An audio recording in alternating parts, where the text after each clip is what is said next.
அமல்படுத்துகிற பொறுப்பை நாங்கள் ஏற்றுக்கொள்கிறோம். நீங்கள் களத்திலே போராடுங்கள், போராடுங்கள்.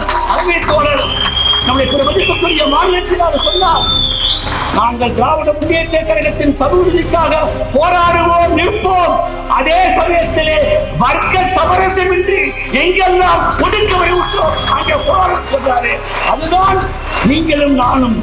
எங்கெல்லாம் அடக்குமுறை உண்டோ அடுக்கு உண்டோ அங்கே நீயும் நானும் சொன்னாலும் சேகுவாரா. அதே போல் கம்யூனிஸ்ட் இயக்கம் தான் இறுதியிலே தோற்போம், தோற்போம், தோற்போம், வெல்லுவோம். வென்றால் நம் நடிப்பதற்கு யாரும் இல்லை.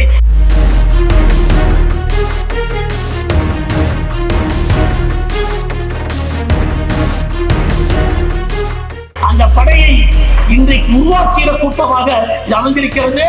இது ஒரு போர்ப்படை, சித்தாந்த போர்ப்படை, எல்லோரையும் இணைத்திருக்கிற படை, அம்பேத்கரையும் பெரியாரையும் உள்வாங்கியிருக்கிற மார்க்சிய போர்ப்படை என்று நிரூபித்து காட்டுவோம்.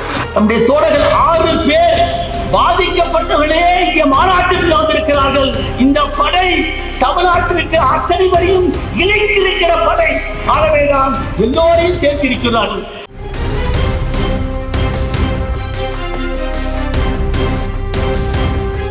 வருமுன் காக்கிற சட்டம்.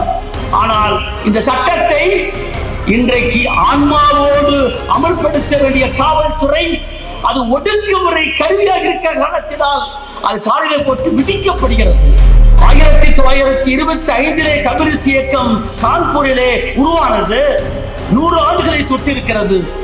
ஆனால் இந்த மண்ணில் இருக்கக்கூடிய சாதியம் என்பது, சாதிய கட்டமைப்பு என்பது விஞ்ஞானம் வளர்ந்திருக்கிற காலத்திலே கூட தன்னுடைய தீய நாக்குகளை கொண்டிருப்பதாக இருக்கிறது. ஆகவே இவைகளை புரிந்து கொண்டு நாம் மார்க்சியத்துடைய அடிப்படையை அம்பேத்கரோடு பெரியோடு இணைக்கிற மார்க்சிசம் இதுதான் என்பதை நிரூபிக்கிற படை இது என்பதை இந்த இடத்திலே பதிவு வைக்கின்றோம்.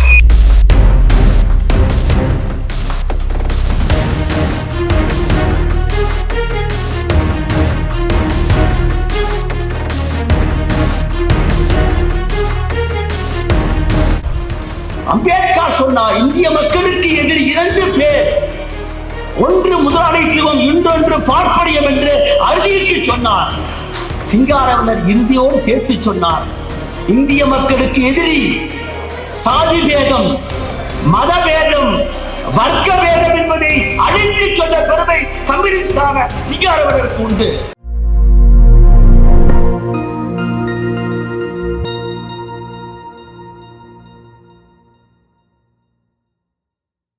என்னோடு கலந்திருக்கிற இயக்கம், நான் இவரோடு கலந்திருக்கிற இயக்கம். ஆகவேதான் நான் பேசுகிற அத்தனை மேடைகளிலேயும் தீண்டாமை ஒழிப்பு முன்னணியை முன்னிறுத்தித்தான் பேசுகிறது பதிவு செய்கின்றேன். வரலாறு என்பது வர்க்க போராட்டத்தில் வரலாறு என்றார் மார்க்சும் ஏங்கல்ஸும். இதுவரை வந்திருக்கிற எத்தனையோ பேர் உலகத்தை பற்றி விளக்கி இருக்கிறார்கள். ஆனால் நம்முன் இருக்கிற கேள்வி எப்படி மாற்றி அமைப்பது கேட்டான். இறுதியாக சொல்கிற போது சமூகத்தில் இருக்கிற சகல விதமான இழிவுகளையும் ஒழிக்கிற ஒரு சமுதாயம் என்று சொன்னால் அது சோசியலிஸ்ட் சமுதாயம், கம்யூனிஸ்ட் சமுதாயம் என்று பரிசாற்றினார்.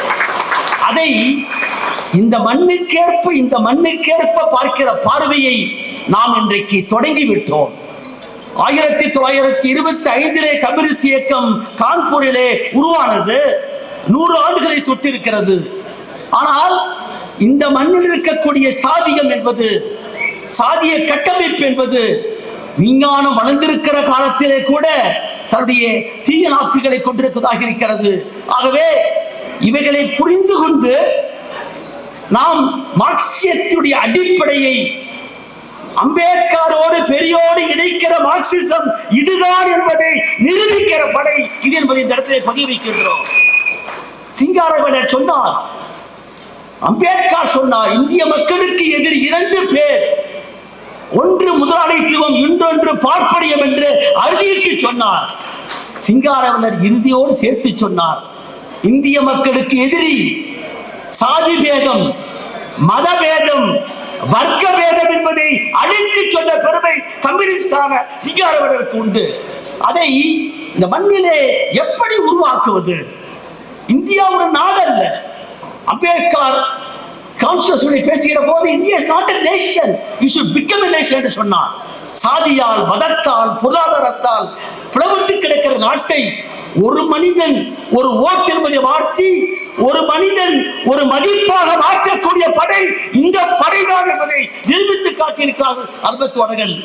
44 பேரை கொன்று குவித்து தீக்கணக்கிலே போட்டிருக்கிற அந்த கணத்திலே தொடங்கி 1989ஆம் ஆண்டு சட்டத்தை கொண்டு வருகிற போது PS கிருஷ்ணனும் இளைய பெருமாள் கமிட்டியும் சேர்ந்து அமைத்திருக்கிற அந்த சட்டம் இருக்கிறதே, வன்கொடுமை தடுப்பு சட்டம், அது தடுப்பு சட்டம். இட்ஸ் எ பிரிவென்டிவ் ஆக்ட் என்கிறோம், வருமுன் காக்கிற சட்டம்.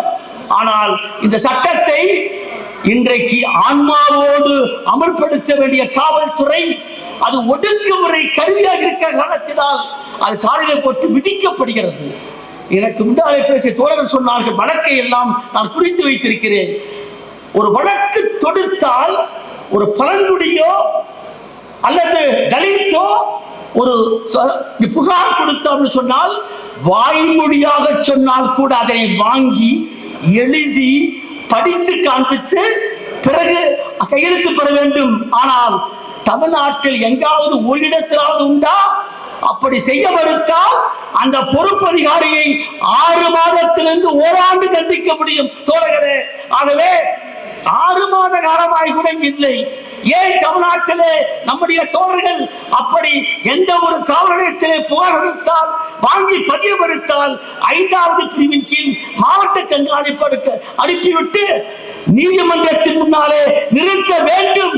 அதை தொடங்கினாலே போதும் இங்க இருக்கிற காவல்துறை நடிக்கப்படும். கவின் வழக்கிலே பார்த்தேன், 3 மணி நேரம் 27/7/2025 2:30 மணிக்கு அவன் கொல்லப்படுகிறான். 28 குத்துகள் அடைந்த 18 குத்துகள் மிகவும் கொடூரமானவை. அந்த தாய் காவல் நிலையத்திற்கு போகிறார். பாளையங்கோட்டையிலே காசி விஸ்வான் சொல்லக்கூடிய ஆய்வாளர் சாதி வழி பிடித்திருக்கிறவன், அவர் வேண்டுமென்றே 3 மணி நேரம் அந்த புகாரை பெறாமல் அலைக்கழித்திருக்கிறார். தீண்டாமை ஒழிப்பு மாநாட்டிலே முதல்வருக்கு சொல்கிறேன், முதலிலே கைது செய்யப்பட வேண்டியது காவல்துறை இருக்கிற காசி பாக்கியவர். நீ நான்கை மீறி இருக்கிறாய். அதே போல் தமிழ்நாட்டிலே பல்வேறு உண்டு. இன்றைக்கு இந்த இடத்திலே கூடியிருக்கிற கூட்டம் வழக்கறிஞர் கூட்டம், நம்முடைய தோழர்கள் 6 பேர் பாதிக்கப்பட்டவர்களே இங்கே மாநாட்டுக்கு வந்திருக்கிறார்கள். இந்த படை தமிழ்நாட்டிற்கு அத்தனை வரையும் இணைத்திருக்கிற படை. ஆகவேதான் எல்லோரையும் சேர்த்திருக்கிறார்கள். நான் பெருமைப்படுகின்றேன், இந்த மாநாட்டிலே நின்று பேசவிருக்க நான் பெருமைப்படுகின்றேன். காரணம், இந்த சட்டத்தை அமல்படுத்துகிற பொறுப்பை நாங்கள் ஏற்றுக்கொள்கிறோம். நீங்கள் களத்திலே போராடுங்கள், போராடுங்கள். அருமை தோழர் நம்முடைய மதிப்புக்குரிய மாநில செயலாளர் சொன்னார், நாங்கள் திராவிட முன்னேற்ற கழகத்தின் சமூக நீதிக்காக போராடுவோம், நிற்போம். அதே சமயத்திலே வர்க்க சமரசமின்றி எங்கெல்லாம் ஒடுக்குமுறை உண்டோ அங்கே போராடும் சொல்றாரு. அதுதான் நீங்களும் நானும். எங்கெல்லாம் அடக்குமுறை உண்டோ அங்கே நீயும் நானும் சொன்னாலும் சேகுவாரா. அதே போல் கம்யூனிஸ்ட் இயக்கம் தான் இறுதியிலே தோற்போம், வெல்லுவோம். வென்றால் நம் நடிப்பதற்கு யாரும் இல்லை. அந்த படையை இன்றைக்கு உருவாக்கிய கூட்டமாக இது அமைந்திருக்கிறது.